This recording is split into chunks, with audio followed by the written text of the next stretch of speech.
getting to know you. And basically, the idea is just talk to you a little bit and find out like what are your favorite kinds of movies and how did you become a movie fan? Did you become a movie fan just a few years ago, or did you grow up as a movie Brooklyn, New York. New York City is one of the biggest movie going cities in the world. If you do successful here, you're most likely going to do pretty good across the country most of the time. And it's just going to the movies has always been part of my life.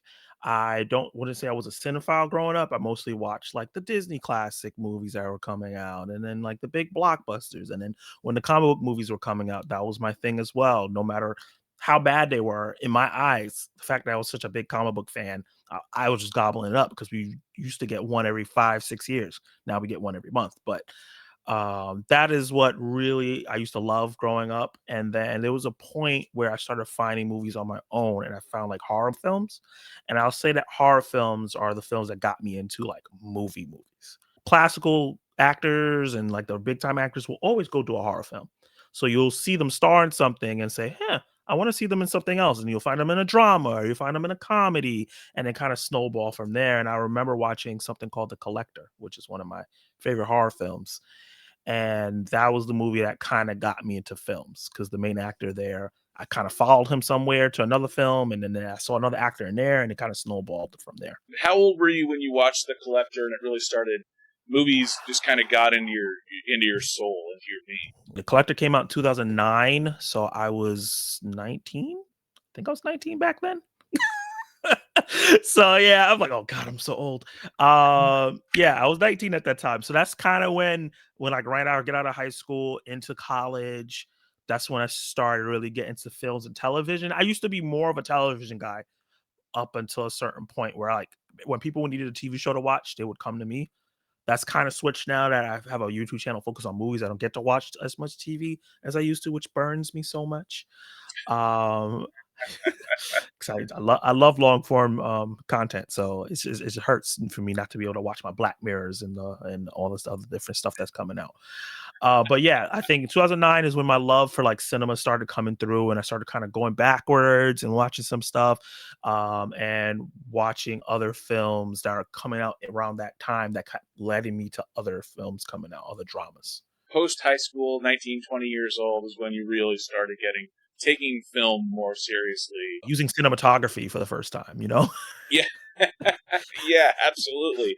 So what made you want to start a YouTube channel? My friends used to go on and on and on and on and on and on and on and on about different things, different aspects of stuff, and they were like, you're really good at talking about this, but we don't want to hear it. So you probably should start a YouTube channel and find some people who do.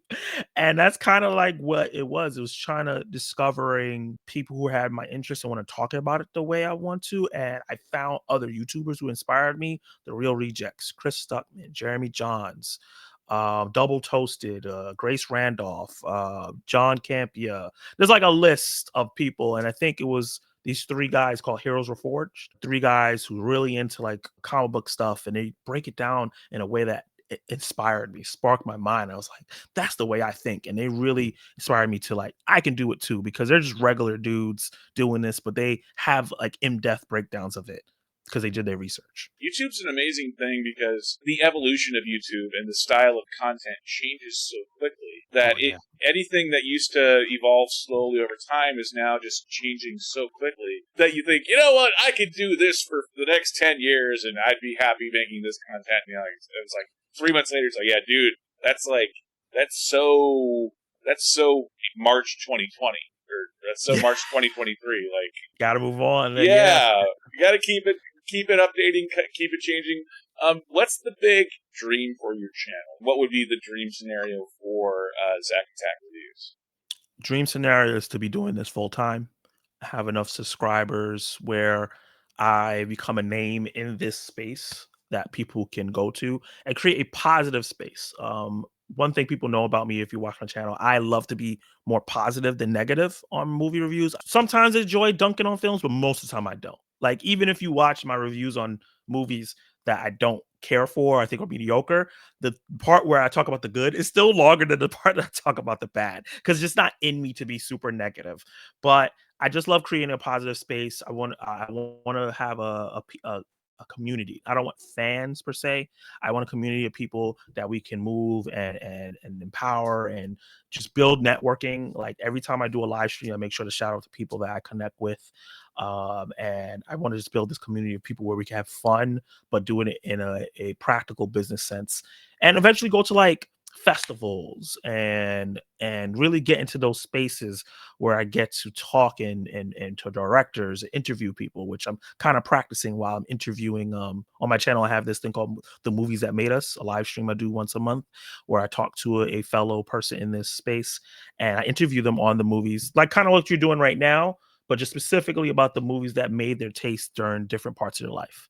So that's me kind of practicing me be able to interview somebody that is an actor, or I want to be able to do that. Or sometimes I'll watch a movie and I see a YouTuber that I've watched now on trailers talking about the things that are coming out. I would love to get into that as well. So I just want to grow bigger into this space and have different opportunities just outside YouTube as well. If you could get big enough to make this your career, and you Yeah. could collaborate with any other person in the YouTube space to where you have their phone number and be like, oh, Jeremy Johns is calling.